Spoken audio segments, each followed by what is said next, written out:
Welcome back to Easy Health and Fitness, also known as Torah Health and Fitness. This sunny, almost spring weather reminds me of the importance of the sunshine, as we had discussed in numerous previous sessions. Chazal speak about it, the doctors speak about it. We need that vitamin D.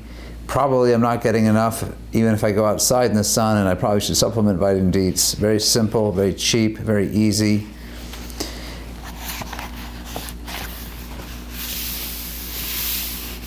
Last week, I spoke about the mitzvah of hygiene and how most people I know already feel like they practice good hygiene, but they don't necessarily do it in a spiritual way. They don't necessarily have the kavanah that you're doing a mitzvah. Chazal say you should do it with the kavanah for a mitzvah. Don't do it just because it's good sense. Don't do it just because it's healthy. Do it because it's honors the Borei Shel Olam. It honors the Creator of the world when you take care of this goof that He's given you, and you raise yourself to that potential of B'Tselem Elokim that we were made to do. That's our purpose of our life. In the back, towards the back of the Sefer of the book, this is the book I keep talking about, Body and Soul. By the way, if you're not a reader, and you don't get books because you don't like to read, I would like to recommend you have a copy anyway, because of the detailed index, which can turn this into a reference book. Just useful to have. You can look up almost any topic in Torah, health, and fitness here and find it, including, just for example, what does the Chazon Ish say about exercise? What does Pirkei Avos? What are the passages from Pirkei Avos that we put in here? What does the Chafetz Chaim say about smoking and how to quit smoking? As well as, these are Torah sources, but as well as the medical sources. For example, what is the impact? What it really is the impact of smoking on brain development of an adolescent? Where to find that quickly. This can be very useful to have in every Jewish home. I also like to point out that we gathered painstakingly a list of 100 rabbis and rebbitzins from around the world who gave us permission to put their names here alphabetically in a chapter called Maaseh HaRav, Torah Leadership. The current rabbis and rebbitzins alphabetically from all over the world. South Africa, United Kingdom, Eretz Yisrael, America, Canada, everywhere we could find them. And we found many more who admitted that they do take care of their health or consider this a important mitzvah. They just didn't want to have their name in the book. These 100 were generous to give us their permission to put their name in the book. Here's Rabbi Sender Haber from Muncie, Rabbi Lawrence Hagioff from YU and Stern College, Rabbi Ruthie Halberstadt from London, and so on and so forth. I'd like to quote Rabbi Eliezer Hirsch from Makor Bracha, Philadelphia. Now, when I'm quoting him, I'm not quoting him because I think that his way is the way for everybody, but I think what he says here is important. There's an important detail that he says, which is about the relationship between diet, exercise, and the control of Parkinson's disease. He has early onset Parkinson's, and he has the following to say about it. The best thing I did was to eliminate meat and dairy from my diet. These are full of toxins because of the way they are produced at factory farms. I don't even miss them because of the amazing alternative plant-based meat and dairy products available today. And I eat as much as I want because the fiber from the fruits and vegetables fills me up so I never feel hungry. My doctors are amazed at how slowly my disease is progressing.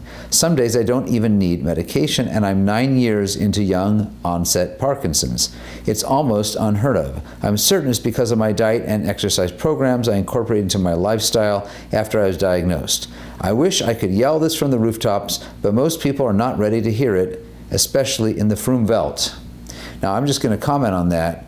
I have not seen evidence that diet can help with the early onset Parkinson's, although I have seen evidence, and that we have references here that exercise definitely can help. It could be that I'm not saying it's not true, I just haven't seen that. But I have seen the literature that shows that someone who exercises regularly at the right level for their body can decrease, slow down the progression of Parkinson's disease. Very important to know, and another benefit of exercising every single day.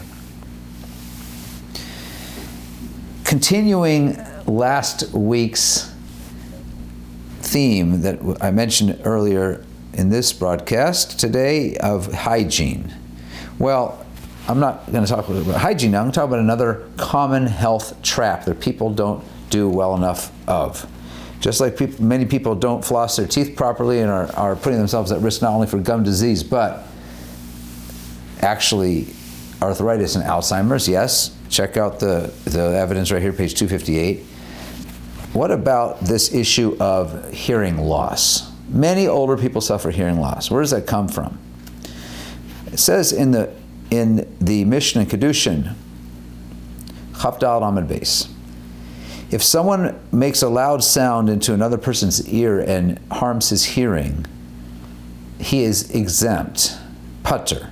But if he holds on to him and makes a loud sound to his ear and harms his hearing, he's chayev, he's liable.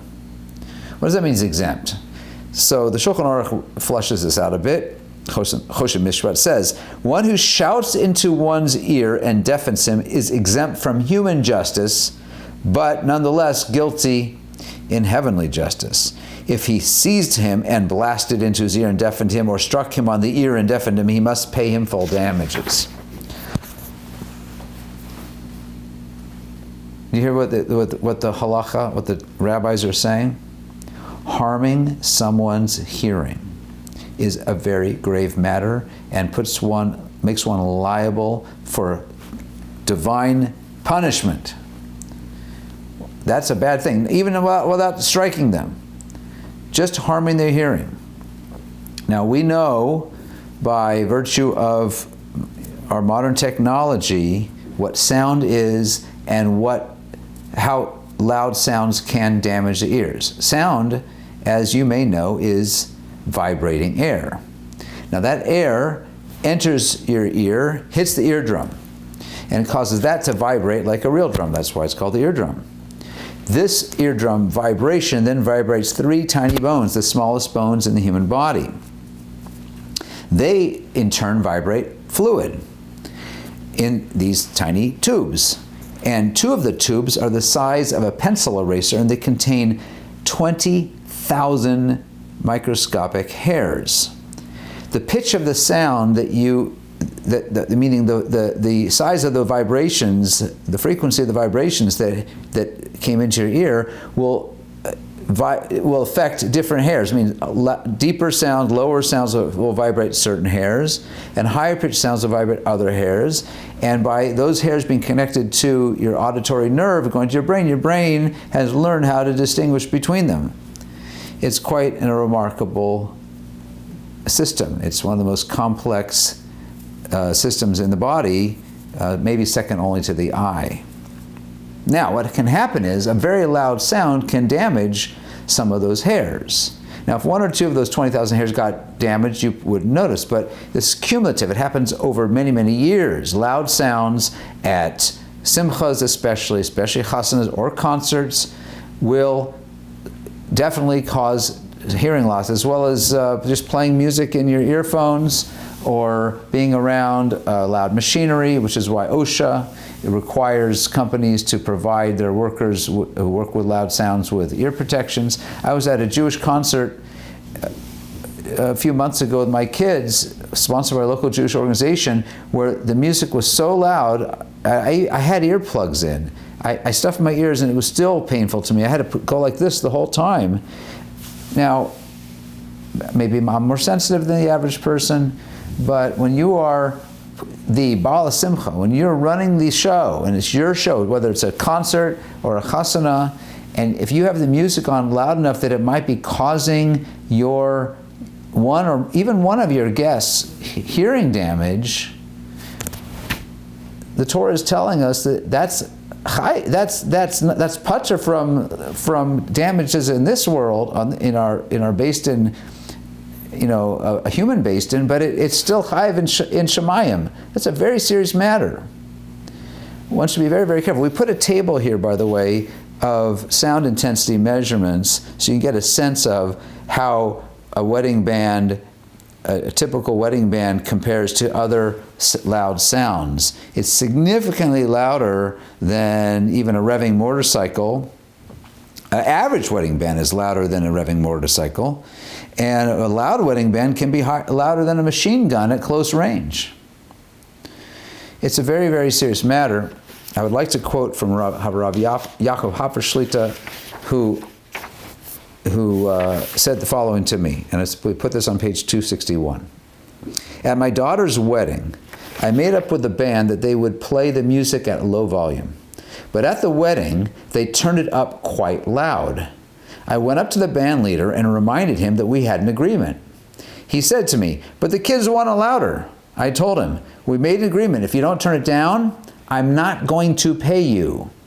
That's Rav Hopper Shlita, who understands quite clearly how loud music can be damaging, and he didn't want to be the cause of any of his guests having hearing damage. And I feel like we should all try to be sensitive to this. You can buy, by the way, a sound meter, a decibel meter. I don't know how precise they are, but probably good enough, for as little as $20. You can stuff your ears with, as I do, with even tissue can help at a chasana.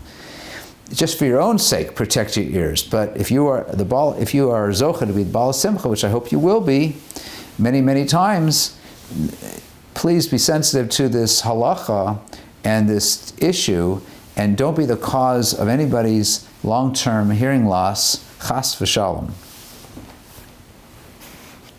By the way, the risk to children is greater. Their ears are more sensitive than older people. And if you have any children in your life who like to listen to headphones, this is something to be mindful of. And we have some suggestions here about how to guide them to make sure that they're listening to music at safe levels. And as we enter the second half of the first half, meaning the first Adar, and are increasing our Simcha, I heard Rabbi Asher Weiss Shlita on this Torah Anytime channel saying, a Chiddush, there's a question, does Adar Rishon count for this Mila of being Marbim B'Simcha? He said, when it comes to Simcha, I paskin, we should suffix Simcha l'chumra. So I want to wish everybody, bring some music into your life, bring Simcha into your life, but at the same time, do it in a healthy way. And until next time, be gesund.